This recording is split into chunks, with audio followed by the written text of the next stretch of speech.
The sort of hedonic treadmill that we can be on. It's almost self-fulfilling. Yes. How do we get off that treadmill?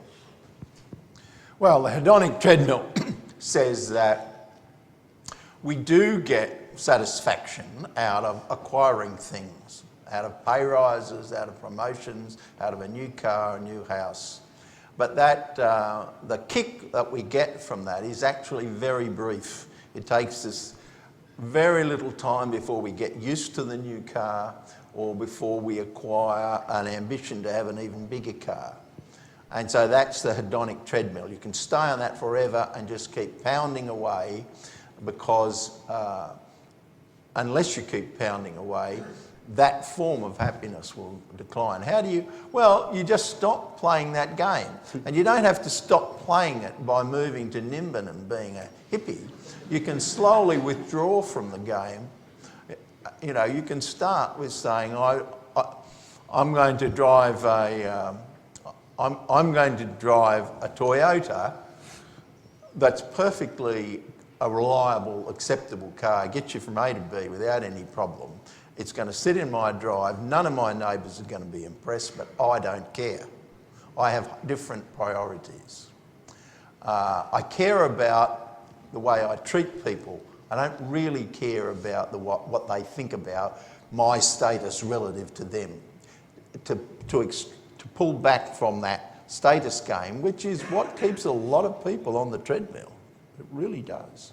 There are ways to withdraw from that, even if you're only doing it in small ways, and that they can accumulate and give you greater freedom. And the greatest freedom is not worrying about what people think of about your status.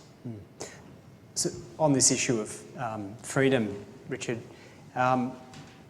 sometimes I think that freedom comes through choice, but really choice isn't all that it's cut out to be at times, isn't it? You've written about this in the book of Affluenza. Yeah. What's some of the solutions do you see towards these fundamental problems? Well, again, as with everything, I'm not some Blairite third wayist, but I do think we have to look for the middle, the hard parts. And choice isn't good or bad. Some choice, too much choice is bad. Not enough choice is good. Not enough choice can be bad. So there's no right amount, but we certainly shouldn't believe that more choice is always better. And if you've ever stood staring at a whole wall full of margarine thinking, who cares? Or milk.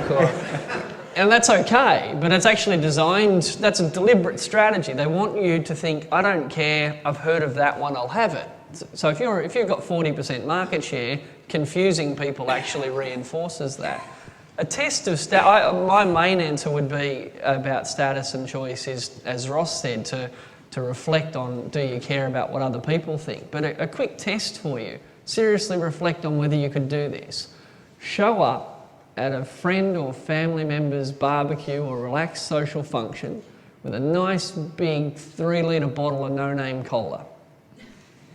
Walk in, say hello, offer it to your host, and then walk off and pretend nothing had just happened. Not Coke, not Pepsi, no-name cola. Here's something for the esky. Walk on. All right, maybe they'll serve it to the kids. All right, but my point is a simple one. What you do, what you buy, says something about you in our society. And it's hard. It's hard to do what Ross said. It's really, really hard. And people, often people, oh, look, I drive a Prius, that's because I'm not interested in status. Well, actually rubbish.